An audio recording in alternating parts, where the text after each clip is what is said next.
sing. It is a good thing to give thanks unto the Lord and to sing praises unto thy name. O Most High, it is a good thing to give thanks unto the Lord and to sing praises unto thy name. Sa pang, it is a good thing. It is a good thing to give thanks unto the Lord and to sing praises unto thy name. O Most High, it is a good thing to give praise unto the Lord and to sing praises unto thy name. O Most High,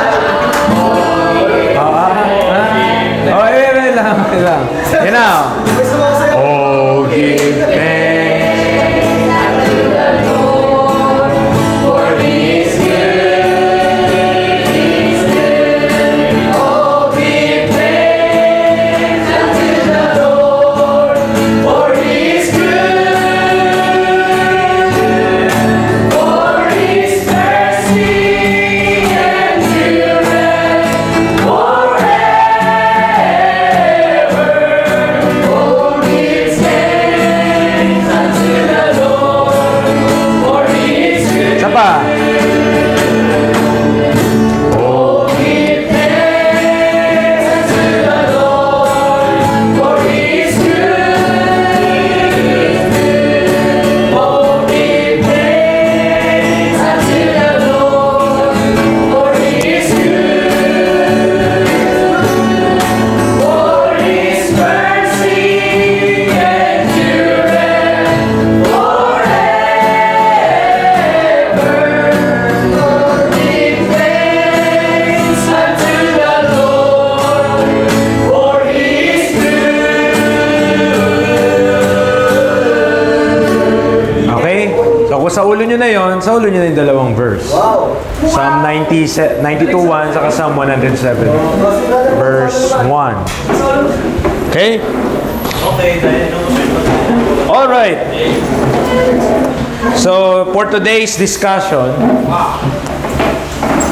ang atin pong topic ay walang iba kundi discerning God-honoring music. Okay? Discerning God-honoring music. Projection settings. Ay, sulat din. Ha?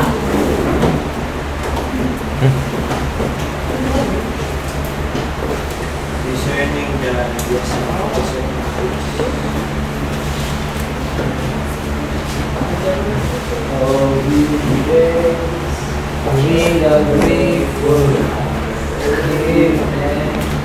All right.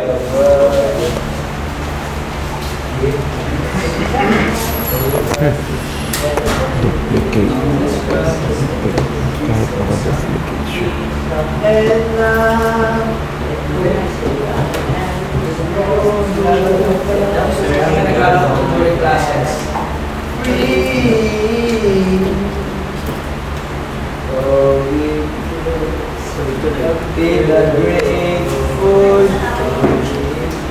Okay.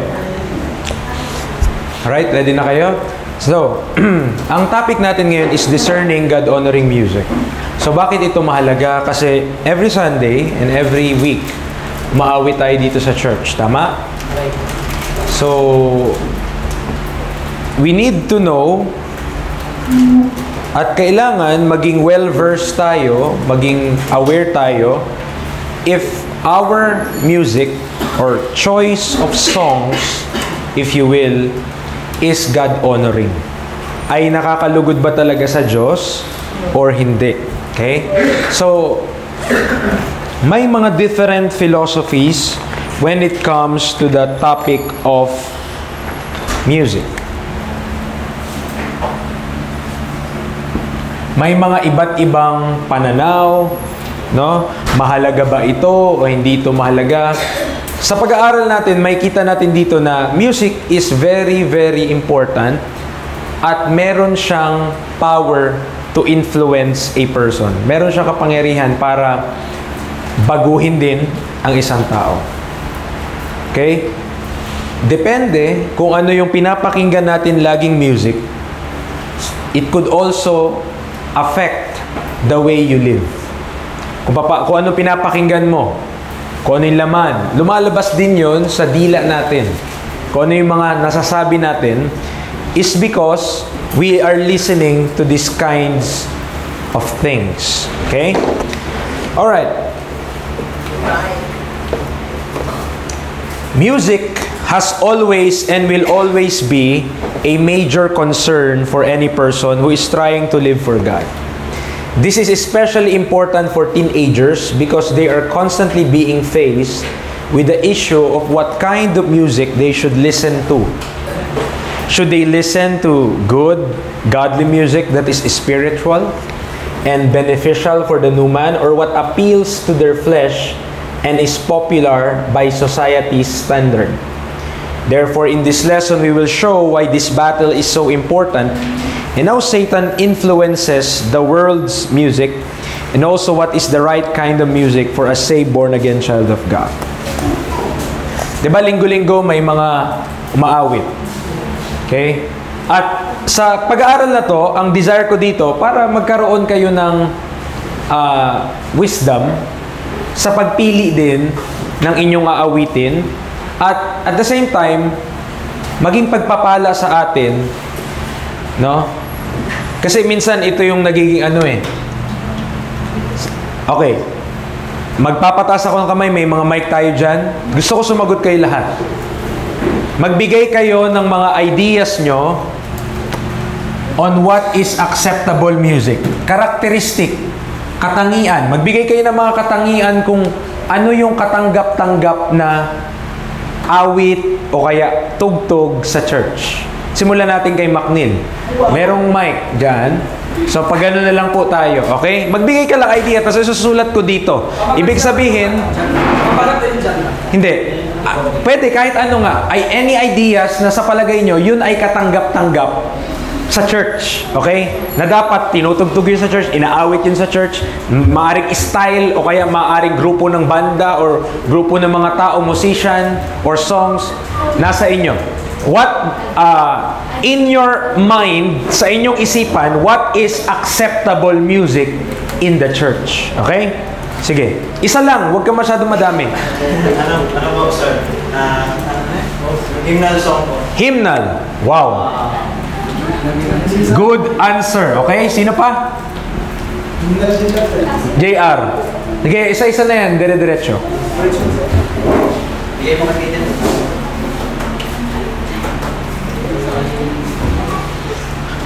What are acceptable music or songs in the church? What's your idea? Hindi naman kailangan na tama agad yung sagot mo. Ano yung sa ngayon, yung pagkaintindi mo? Okay, gusto ko maintindihan kung ano bang laman ng isip nyo tungkol sa bagay na to. Basta tungkol sa Diyos. So, tungkol sa Diyos. Nakalagay.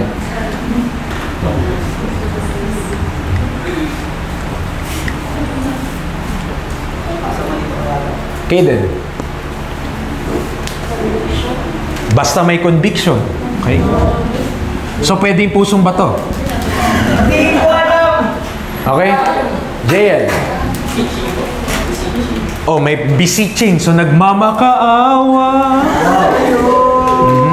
Beseeching. Full of doctrine. Ha? Full of doctrine. Wow. Full of doctrine. Sige. Yan. Okay, sino pa? Kurt? Edifying. Wow, edifying. Aside dito sa sagot mo na to, magbigay ka pa ng isa, yung mas concrete.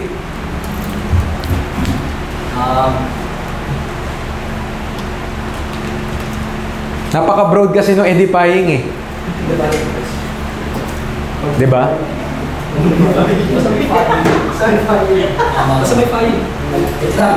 Style ng music. Ganyan. Magbigay kayo ng ganun. Yung hindi yung joke. Yung totoo. Style ng song? Oo. Na katanggap-tanggap ha. Ibig sabihin, pwede siya talagang kantahin sa church o kaya tugtugin sa church. Classical. Classical music. Okay. So,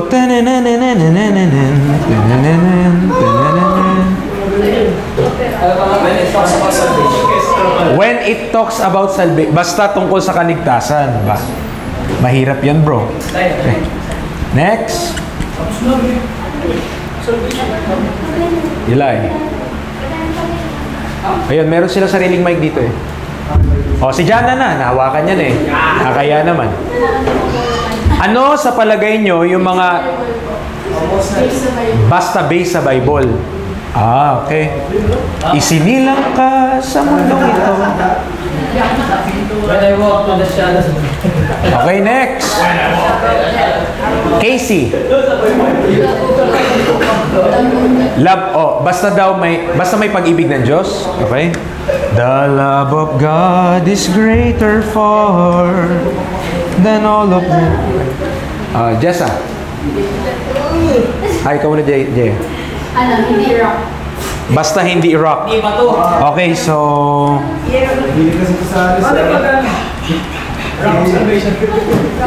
Jessa. Spiritual.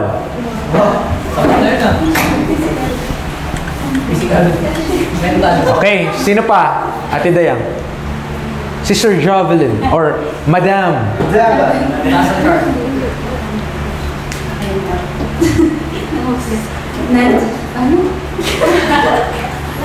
Not fleshy.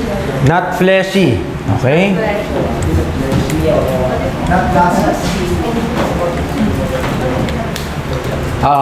Jessie. About sa Calvary. Okay. Okay. From the list. Ay, si Lai pa. Lai.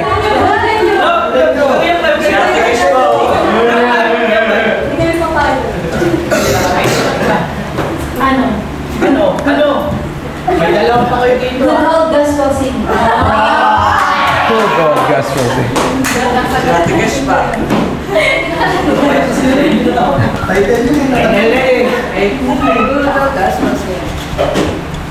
Okay, so mula dun sa mga listahang binigay nyo, so that is your idea of what a church music or song should be. At mula dito, kung sa mga ibang sagot nyo dito, your idea of music is vague. Ibig sabihin, malabo. Hindi nyo sigurado. Kaya natin pinag-aaralan to. So that you might know and you might discern what is appropriate music for the church and what is not appropriate for the church. Okay, nakakasunod kayo? So, pag-aaralan natin to para malaman natin ano ba dapat yung kantahin dito sa church, ano bang mga uri ng mga awit yung pwede nating kantahin, at ano yung mga hindi. Okay? So, kailangan nating maintindihan na ang music po, hindi po neutral ang music.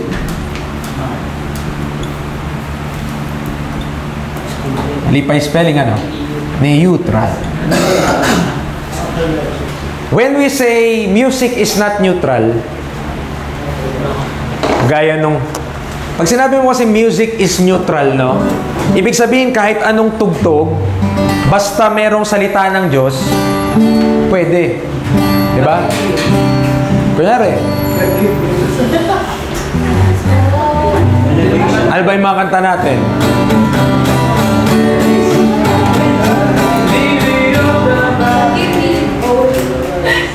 I have found a friend with desires and diba? Ganun, diba? Gets nyo? May uri ng awit na ang ginagawa niya sa kanta ay nilalagyan niya ng ibang kahulugan. Nakasunod kayo? Ibang kahulugan. Ang maaring ang words ang sinasabi, purihin ng Panginoon. Pero ang tugtog, di ba? Ang tugtog ay tinuturuan ka na mawala ka sa sarili mo.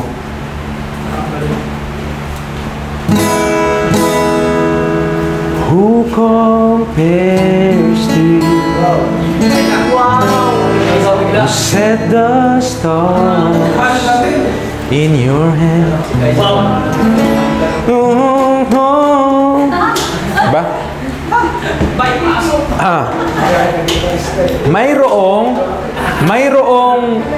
Merong part or merong music that could affect. So, ang music po hindi neutral, and it could also influence, even change emotions. Tama? Ang saya-saya mo. Ang saya-saya mo, tapos bigla ka makakarinig ng malungkot.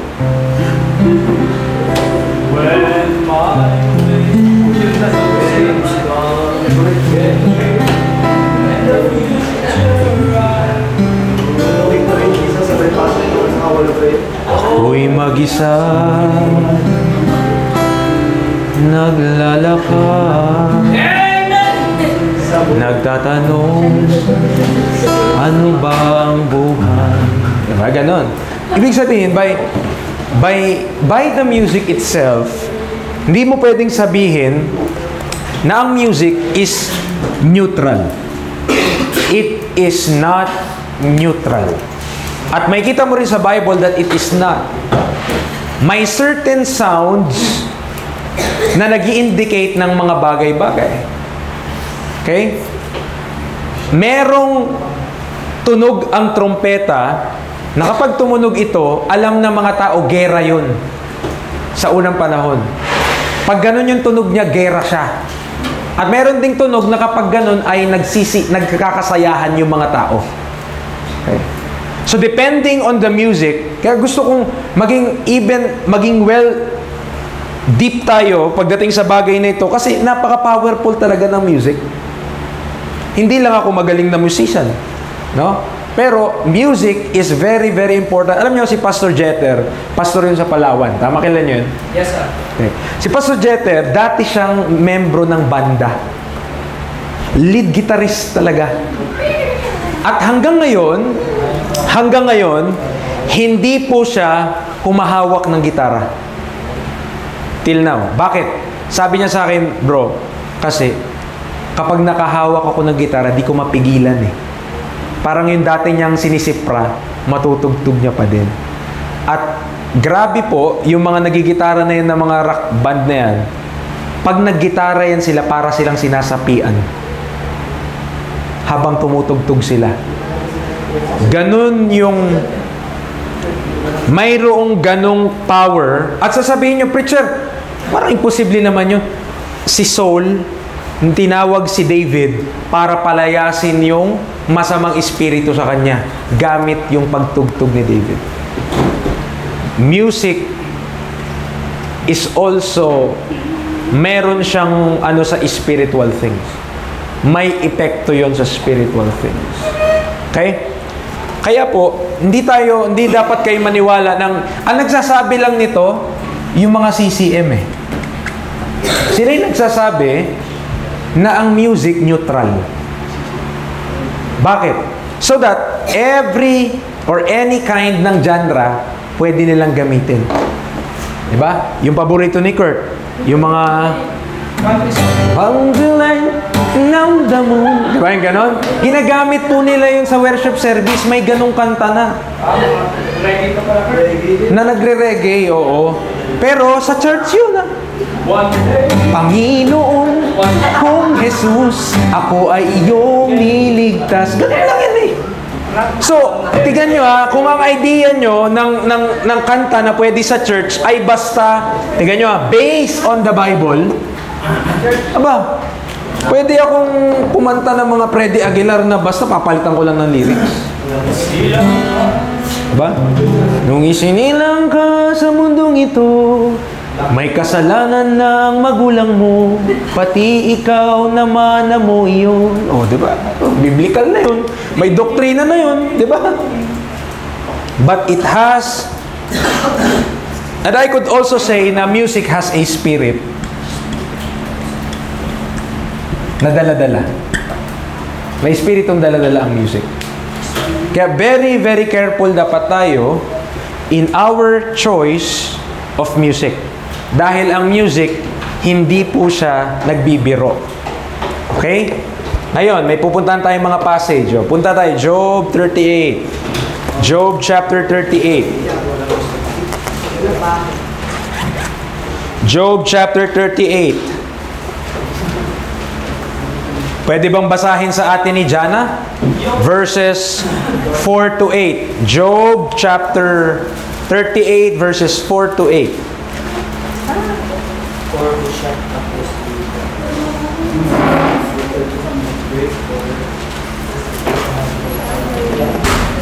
Sige, basa. Yeah.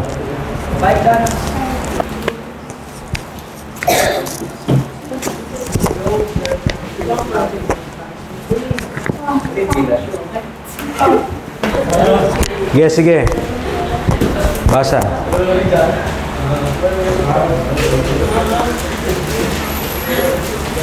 Restore. Where was thou when I laid the foundations of the earth? Declare if thou hast understanding. Who hath laid the measure thereof, if thou knowest?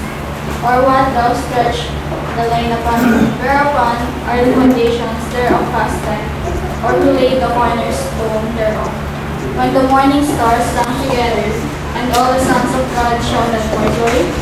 Or who shut up the sea with doors, when it break forth as if it has issued out of the womb? Imagine ha, kung meron tayong timeline dito, dito yung beginning. Beginning, no? So, lumikha ang Diyos. Dito yung creation. Sa beginning. Since that time, nung time na yun, yung point na yun, meron ng awit. Ito nyo, verse number 7. When the morning stars sang together. So, dito pa lang sa creation, meron ng pag-awit. So, palagay nyo, sino ang may imbento ng music? Of course, it has to be God. Dahil, ang Diyos, ang naglagay sa atin, inalaw tayong mabuhay ng Diyos in His world. And music could be likened, I believe, to a tool. Para siyang item na merong tamang paggamit. Okay? Mabuti na merong kutsilyo. Kasi, para sa pagluluto. Tama? Pero ang kutsilyo, hindi magandang ipanaksak. Bakit? Kasi hindi naman yun murder weapon. Kutsilyo ay ginagamit para sa pangluluto, para paghiwa, ganyan. Ang music, ganun din, mga estudyante. Ang music, ganun din. It is a tool. There is nothing wrong with the E flat, F sharp. Walang problema sa mga nota na yon. But when those notes are coupled together and arranged in a proper order at nakaproduce ka ng music through those notes, meron na po yung ibig sabihin. Sabi nga ng iba, music din is a language.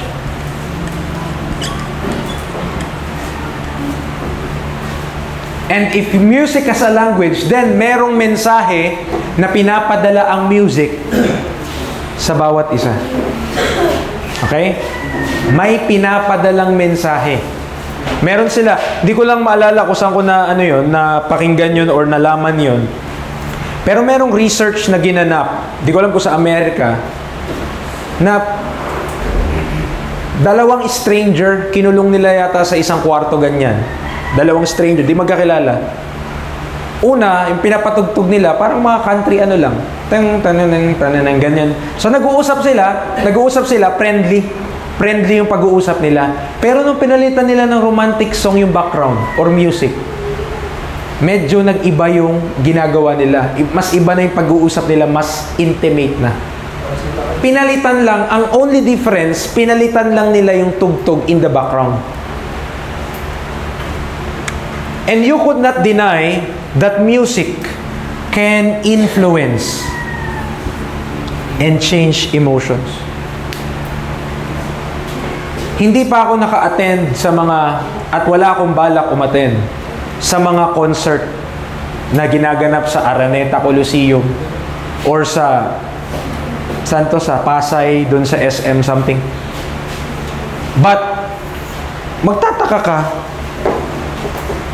meron akong katrabaho na every time na merong concert, yung paborito niyang K-pop something dyan sa Pilipinas, dito pupunta, uma-attend siya kahit napakamahal ng ticket.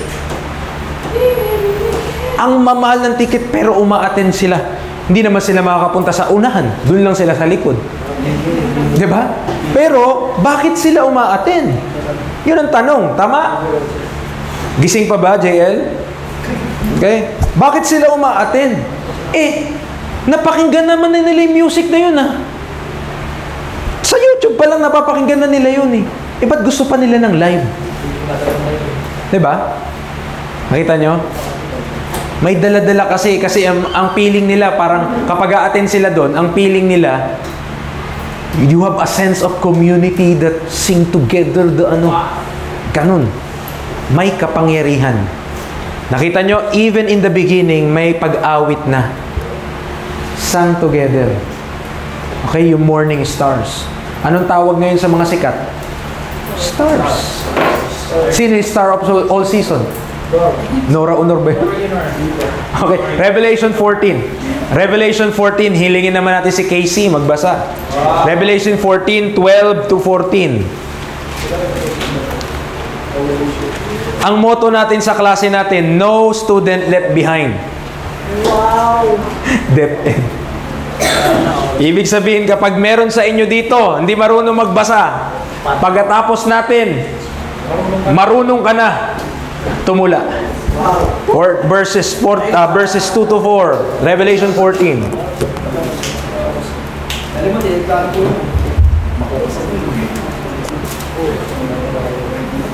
And I heard a voice from heaven as the voice of many waters and as the voice of a great thunder. And I heard the voice of the starting with their harps. And they sang as it were a new song before the throne and before the four beasts and the elders. And no man could learn the song but 144,000 which were redeemed from the dead. Okay na. Diba? Nakita nyo, even sa langit, even in heaven, meron pa ring inaawit. Learn that song, but the 144,000, meron sang as it were a new song before the throne. So meron po. May kita natin sa Bible, no? Ezekiel chapter 28. Ezekiel chapter 28. Ezekiel 28. Lingin natin si JL magbasa sa atin. Ezekiel 28, 13 to 14.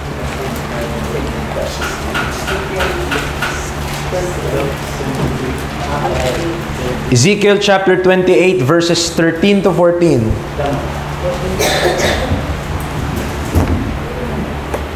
Ezekiel chapter 28 verse 13. Thou hast been in Eden, the garden of God. Every precious stone was thy covering, the sardius, the topaz, and the diamond, the beryl, the onyx, and the jasper, the sapphire, the emerald, and the sapphire pala, the emerald, and the Carbuncle. and gold, the workmanship of thy Tabrets. and of thy pipes was prepared in the day that thou was created. Thou art the anointed cherub that covered, and I have set thee so thou wast upon the holy mountain of God. Thou hast walked up and down in the midst of the stone of fire. Imagine that the anointed cherub, in verse number 13, meron na siyang tabrets and thy pipes. Nung nilikha pa lang siya, part na yon ng being niya. And those are musical instruments. Tabrets and pipes, musical instrument yon. At meron noon si Satan. Kung dati, nung hindi pa siya nagkakasala, he might be using that for the praise of God. Maring doon niya ginagamit yun. Eh, paano yung ngayon? Na nagrebelde na siya laban sa Diyos. I believe he is still using the tabrets and pipe for a different way or manner. At ginagamit niya yon. Remember this ha? Ang gusto ni Satan, ang mga tao blinded sa gospel. Tama? Gusto ni Satan, ang tao blinded sa gospel. If he could use anything to keep men blinded, he will use that tool in order to keep them blinded. And how many people lulong at adik sa mga tugtog? And they do not know the gospel of Christ. Tama? May kita ka. Hindi ko alam sa inyo. Pero marami sa daan eh. Naglalakad na lang, di ba? Meron pang mga ganyan. Kikinig doon. Hindi ba ganun? No? But music is very, very powerful. Genesis 4:21. Basa JR. Genesis 4 verse 21.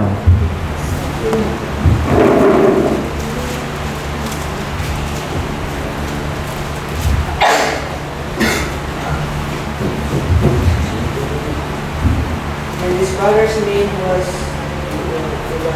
he was the father of all sons and the carpenter. As early as Genesis 4, meron ng instruments. Musical instrument. Organ and, ano sabi niya? Organ and harp. Imagine, nasa Genesis 4 pa lang tayo, kakapalayas pa lang kila Adan eh. Sa hardin ng Eden. And in Genesis 4, out of Cain's descendants, kasi nanggaling yan kay Cain, so mga ano niya yan. Pag sinabi natin descendants, nanggaling sa kanya, so ninuno siya nun. And in as early as Genesis 4, we find that there is an occupation na ang ginagawa niya ay handle the harp and organ. Ang aga pa lang nun sa biblical timeline, pero may presence na ng musical instrument. Oh, ito ang kailangan natin ma-realize. Okay? Kagaya ng music, a musical instrument is not evil in itself. Kasi, ano ba yan? Gitara lang yan eh. Tama? String lang naman to eh. Ano masama dito? Ang masama kung paano mo siya gamitin. You could use this, sabi nga ni Kurt, for edification and for spiritual means. Pero pwede mo rin siya gamitin for fleshy or carnal means. Okay? One thing, kaya tayo po ay opposed sa drums, not because drums is evil, but the use of drums is not right sa maraming mga tumutugtog. Ito lang, basic lang, para maintindihan nyo. Okay? Basic lang tayo muna. May rhythm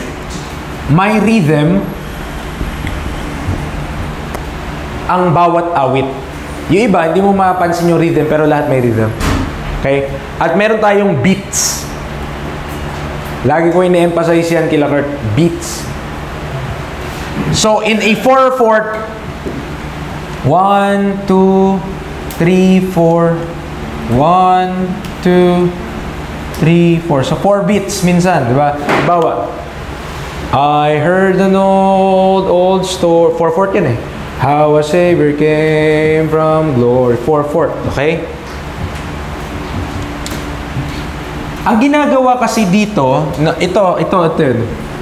Ang ginagawa ng CCM sa rhythm, so dito tayo sa baba, dito yung CCM, dito yung hymns natin. Halimbawa lang ha. Ang ginagawa po ng CCM, mabigat yung beat sa 2 saka sa 4. Ang hymns dapat sa 1 saka sa 3. Okay? Preacher, anong difference? Tingnan nyo ha. Upbeat. I heard an old story. Our Savior came from glory. Ganun yun eh. Yung force ng beat nasa umpisa. Boom, boom, boom, boom. Pag dito, I was singing. Nagiging, ang tawag doon ay, if I'm not mistaken, that is called a syncopation. And syncopation is used, connected ang syncopation sa flesh. Okay? Syncopation. Hindi ko lang, sa susunod, mag-ano tayo, sa pangalawang lesson natin dito. Mag-ano ako ng mga example sa inyo. Dati ginawa ko na yun eh. Yung papuri, di ba, ginawa ko example. Yung mga umpisang papuri, ba okay? Yung ngayon, mga sila KZ Tandingan na yung kumakanta eh. Papuri yun. Okay? Pero kung mapapansin nyo, lagi yan, may beat na pangalawa yan. Okay? Pag sa gitara, madali lang naman gawin yun, di ba? Parang, I heard no story. Yung beat, ginagawa mong 2. I heard mapapasayaw ka talaga. Kasi syncopation yun eh. Okay, yung emphasis nasa second beat. Okay? But what's important to realize sa rhythm sa mga hymns natin? Ito kasi pag dapat maintindihan nyo yung issue bago kayo magsalita. Okay? Hindi po tayo kumakanta lang ng hymns. Diyan kaya? Hindi naman hymns yung mga kinakanta nyo, yung mga Abigail Miller, di naman yun hymns eh. Diba? But those could be considered spiritual songs. And those could also be considered psalms na merong mga, kinuha mo yung words mula sa Bible talaga. Okay? At hindi rin po tayo, ito kasi yung accusation sa mga nagtuturo ng ganito, kasi kayo solemn lang kayo eh. Pag sinabi nilang solemn, ibig sabihin, mabagal yung kanta nyo. Ganyan, kasi kami praise and worship. Okay? Hindi din tayo solemn. Dahil kumakanta tayo ng mabilis. Kanina, ano yung kinanta natin mabilis? Pinaawit ni Brother Franz. Victory Jesus. Oh, mabilis yun. Pero may makanta tayong mabilis. Sige nga, kantahin mo ng solemn yung Meeting in the Air. Hindi kasi solemn yun. Pero bakit? Bakit siya nasa hymns? Okay? Bakit siya nasa hymns? Kasi ang hymns hindi naman equal solemn. Okay?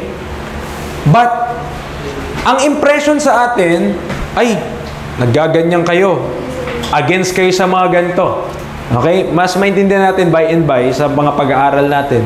Pero hindi tayo against din sa modern na mga kanta na kung kaya ni Kurt compose according sa principles ng Biblia na hindi carnality kundi spirituality, kakantayin natin yun. Amen, Kurt.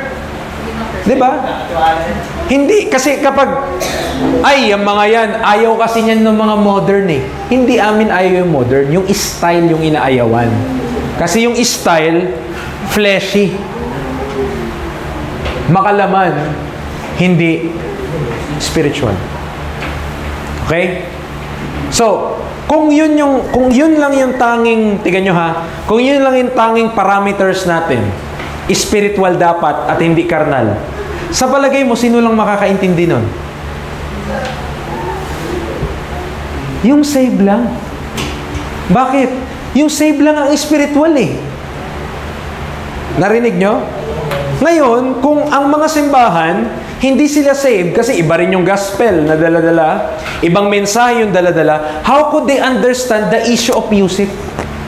If the issue of music is first and foremost a spiritual matter, paano nila maiintindihan yung bagay na to and wala nga silang espiritu ng Diyos? And by their own songs, maririnig mo na ang hinihingi nila sa kanta nila, Holy Spirit eh. Calm down, Holy Spirit. I need you. Di ba? Bumaba ka sa akin. So, naiintindihan nyo? Para ma-discern mo ng maayos ang issue na to, kailangan ligtas ka. At kailangan lumalakad tayo sa Espiritu. Kasi kapag hindi natin ginawa yun, paano mo madidiscern what's spiritual and what is carnal? Nakaraan, ginawa ko na yung ano na yan eh. Nagbigay na ako ng comparison. Tapos pinakinig ko, tinanong ko, dati pa yun, hindi ko alam kung 3 years ago na yun. Tinanong ko, CCM o worldly song? Di ba? CCM o worldly song? Parehas lang ang tunog eh. Parehas talaga, kapatid. Sige, mag-try tayo ngayon. Wait lang. Sino may internet? Pa-connect. Uy.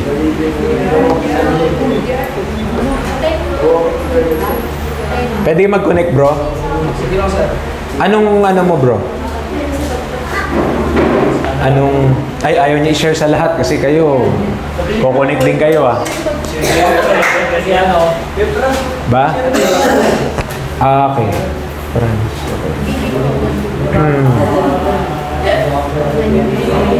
Ayun, labas. Yep ng password, bro ah. Okay. Sige, para maintindihan natin kasi hindi tayo dito hindi natin trip-trip lang kinakanta natin. Okay? Meron tayong deep reason and a biblical reason. Salamat, bro. Kung bakit tinutugtog natin or ginaawit natin yung mga awit natin sa church.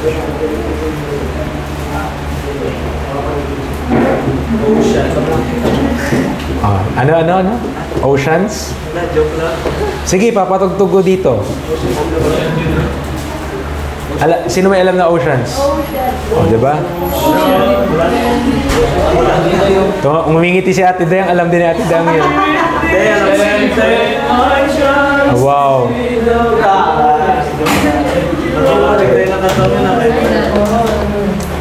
Hindi, ayaw ko yung ganon. Gusto ko yung ganito.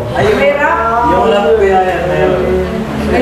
Tignan nyo ha, tignan nyo kung may pinagkaiba ba sa mga, may pinagkaiba ba to sa mga ano, tawag dyan, sa mga concert ng sanlibutan.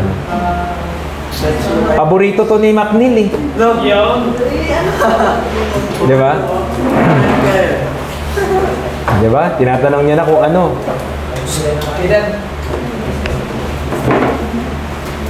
Ang dami ka mong ads, no? May nakakaano din eh.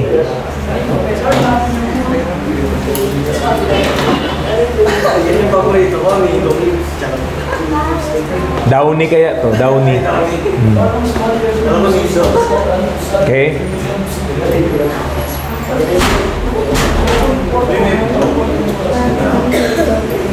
Ready na kayo? Okay. Paborito ni McNeil to. Ako, matila. Parang concert. Concert.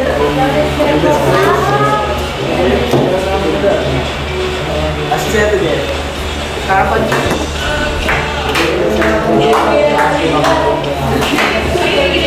Sige na, check ko lang mo yan.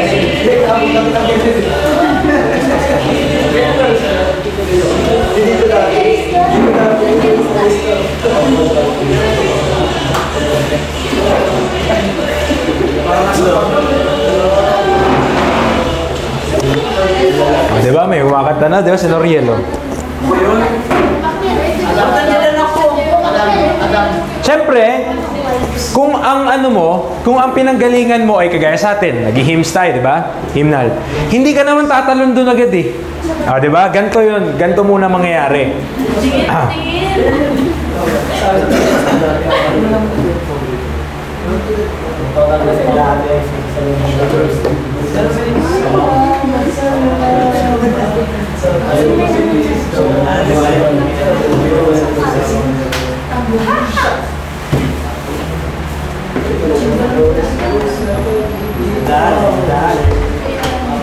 Siyempre, hindi ka naman tatalon dun.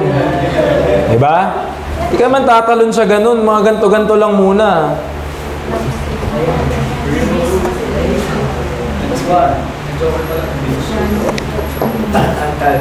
Ay, kay nakilala. Diba? Pag-ibig mo.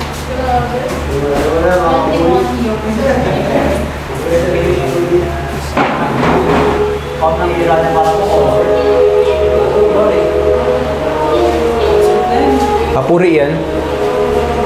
Sino yan? KZ Tandingan. Ay, tomboy. Diba? Si, ano yun, yung boyfriend yung si ano?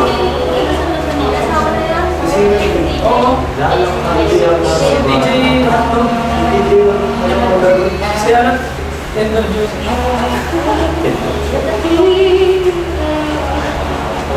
Supposed to be worship song yan, no? Papuri yan eh. Hindi naman yan concert na ano eh. Performance na Compare mo yung papuri na yan sa papuri dati. Sobrang layo na yan.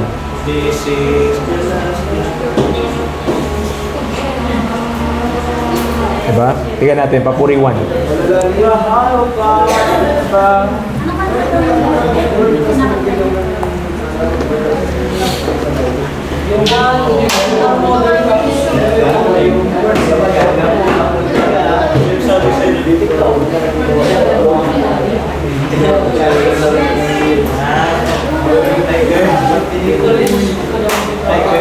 Yung kinakanta natin, alam ko si Pastor Ruben Abante na gano'n ito eh. Nag-compose yung siya. That is Papuri 1.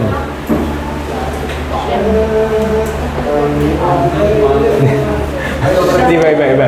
Ibang siya yun, sir. Yung buhay ko'y may kaguluhan.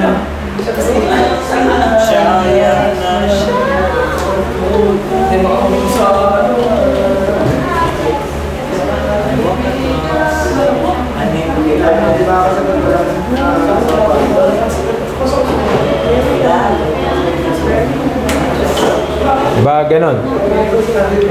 So, diyan pa kayo? Tulog-tulog yung mga estudyante na to. Okay, so balik tayo dito.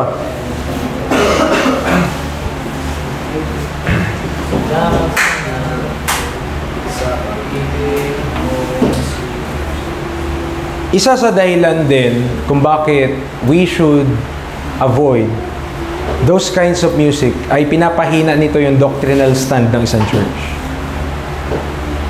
At dinadala ka niya sa ecumenism na we could all worship God kahit iba-iba tayong doktrina.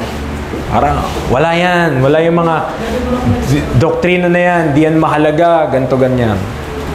And it weakens your doctrinal stand because meron nga pong espiritong daladala ang bawat awit or bawat music. So it has a spirit that goes with it. So kung hindi tayo mag-iingat, madadala tayo. Okay? Madadala tayo. So, ano preacher? Ano ba mahalaga? Yung melody, yung harmony, o yung rhythm? Yung beats, no? Or yung words? Mahalaga ba? May natawag. Sasabihin. Tanggalin mo lang ang tumatawag. So, ano ba talaga ang mas mahalaga? Yung salita lang ba? Yung tugtog ba? O yung beats ba? So, pagdating sa music, lahat po yun ay mahalaga. Everything. No? Iba, maayos nga. Ito yung problema eh. Ito, classical nga. Diba? Classical.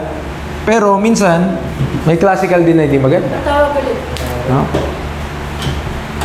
Gawin mong airplane mode. Yan.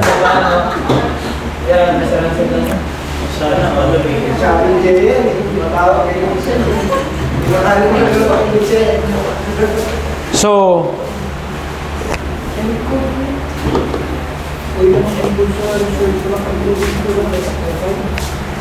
yun, no? Okay. So, any question muna bago tayo magpatuloy? Any questions? Any question po? Anyone? Yes, ah. Wala. Sino? May question? Sino may tanong? Baka may tanong kayo, pwede natin sasagutin. Ito, bigay mo yung mic.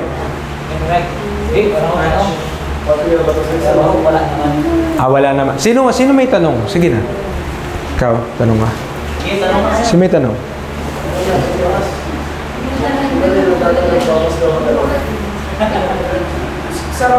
Ayan, si Brother Franz. Ano lang simple lang sir. For example sa pag-strum ng gitara may differences kapag dating sa kasi dahil gusto ko din mag-aral na sana ng gitara. May difference ba lalo na pagdating sa hymns and seasons? Oh, may isa style, merong different. Paano ba distinguish na?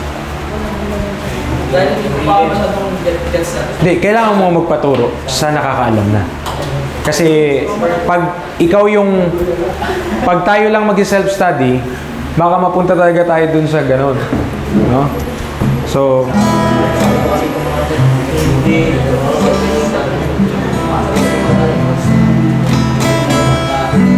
baka iba yung style na makuha natin, ma-adapt. But, Tanong daw. Ano daw ang pwede pa tugtog? Elevation. Mga kanta pwede patugtog. mga kanta na pwede patugtog.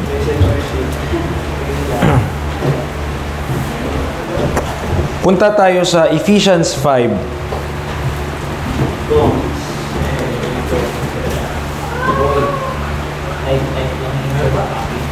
Ephesians 5 muna. Pero hindi pa natin to umpisa pa lang naman to. Pilot study lang natin. So next week tayo mag-iba pang topic. So dito muna tayo sa umpisa lang. Gusto ko lang din malaman kung ano yung laman ng isip nyo.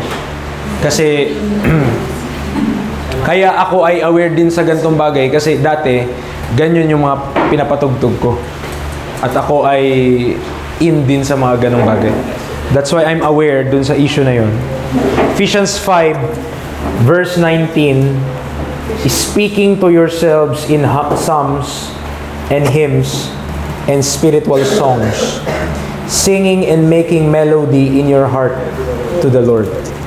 I believe talagang kailangan po ng understanding tungkol sa music para mas lalong magiging better yung choice. Kasi sa totoo lang, kung mag-download ka ng mga hymns, magsawa ka eh.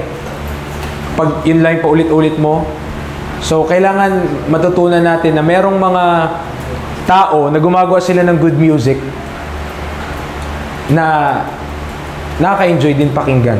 Kaya mga Abigail Miller, di naman yun hymns eh. Pero meron sa Amerika, ministry talaga nila yun. Yung iba kasi sa Amerika, talagang ang kabuhayan nila tumugtog sa mga church.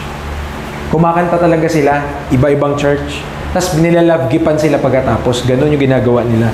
Kaya may mga, sa Amerika, may mga Marshall family. Rochesters, mga ganun. Kasi yun talaga yung ginagawa ng family nila. Yun yung kinabubuhay nila. Tumutugtog sila, tapos nabibless yung mga tao, bibigay sa kanila ng support. Ganyan. So, di naman masama din yun. Pero, merong mga grupo din na hindi na maayos yung kanilang ano na rin sila, medyo rock na rin sila. Okay? So, ano pa po natin, mas kailangan to ng mas mabusisi na pag-aaral. So, ngayon, intro lang tayo doon sa ating topic. At least, ma-intro ko lang muna sa inyo. Sana matapos ko agad kasi marami tayong magandang topic, di ba? Modesty, ganyan. Mag-usapan natin. Para alam nyo, aware kayo kung bakit ganun, bakit ganyan. Okay? Meron pa yung yung mga topic na gusto ko, by the grace of God, I desire din na ma-impart sa inyo, ma-perfect that which is lacking in your faith. Gusto ko maintindihan nyo kung bakit ganun yung stand natin. Okay? Bakit hindi lang napipreach sa inyo yon, kundi naiintindihan nyo siya. Diyan pa ba kayo? Baka kasi hindi nyo naiintindihan eh. Yun ang problema. Kapag hindi naiintindihan kung bakit mo ginagawa yung isang bagay, gusto ko maintindihan nyo kung bakit ganun yung stand natin, bakit baptist tayo, bakit ganito yung paniniwala na, baptist na nga tayo, ayaw pa rin sa atin ng mga baptist. Bakit ganun, preacher? Bakit ganun? No? So, dito sa natin, sa pag-aaral natin, Discerning God, Honoring Music, I pray na by and by, magkakaroon kayo ng discernment, parang Ay, hindi pala dapat yun. Ay, hindi pala dapat ganito. So, isa rin na ipulis ng mga nag-aano natin, nagpapa-awit, no?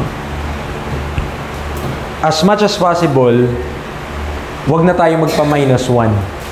Yung sila yung maggagawa ng tulog nila din eh. As much as possible, dapat, kung kakanta sila, kausapin nila yung mga tutugtog, patugtugan sila. Kaysa, yung dito, kasi hindi mo kontrolado yan eh. Diba? Malay mo, umpisa, soft lang. Tapos dumating ng chorus. Ganyan na, diba? So, yun yung hindi natin kayang hindi natin kayang i-control. So, preacher, ibig sabihin mo ba, hindi masama pala ang drums kasi ayaw natin yung mga drums. Sabi ko nga sa inyo, music is a tool. Pwede mong gamitin yung tool ng tama, pwede mong gamitin yung tool na hindi. Bibigyan ko kayo ng example where a tool is used right. Yung church na to, gumagamit sila ng drums, pero pakinggan nyo kung paano ginamit yung drums. Alright, we got a hymnal. Let's turn to him in the blue paperback. We'll sing hymn number 8, first, second, and fourth stanza. First, Tingnan niyo po, fourth stanza. May drums to. Number 8 in the blue paperback.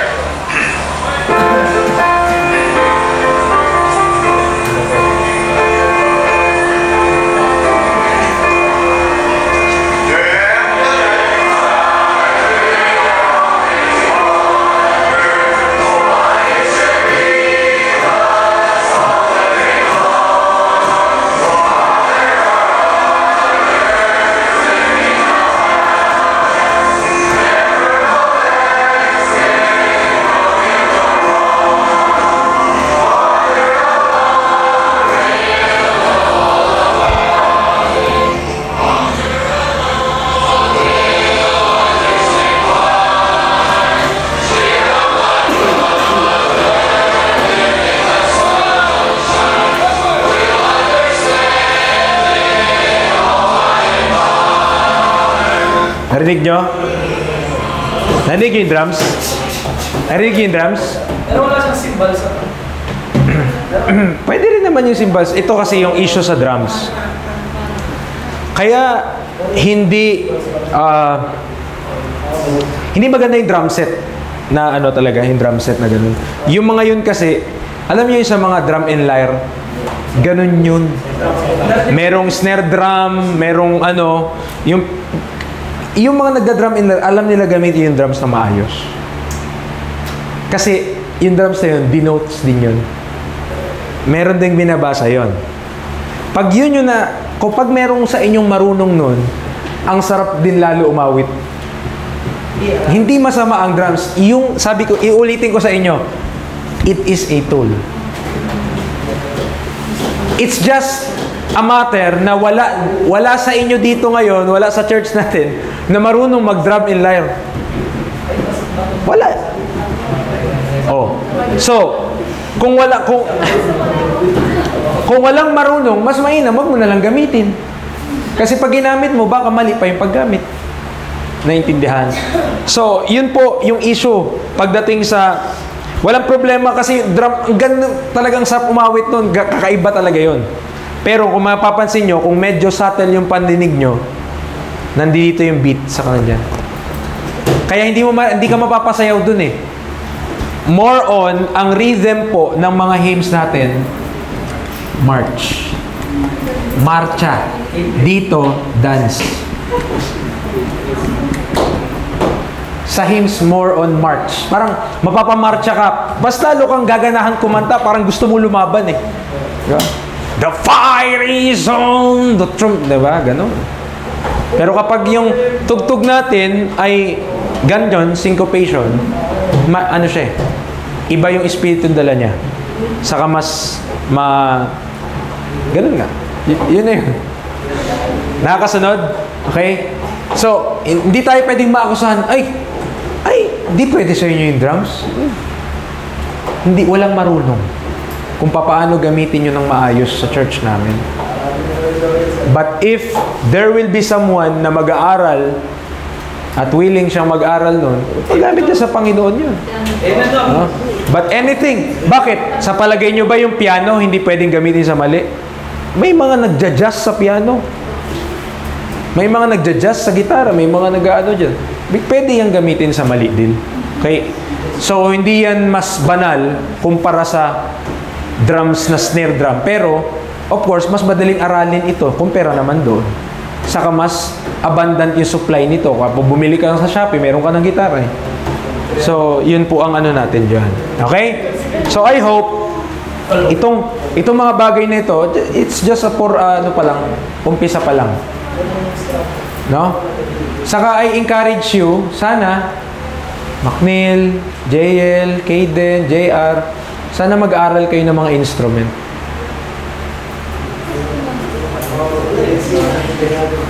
Para hindi lang cellphone yung alam nyong kalikutin.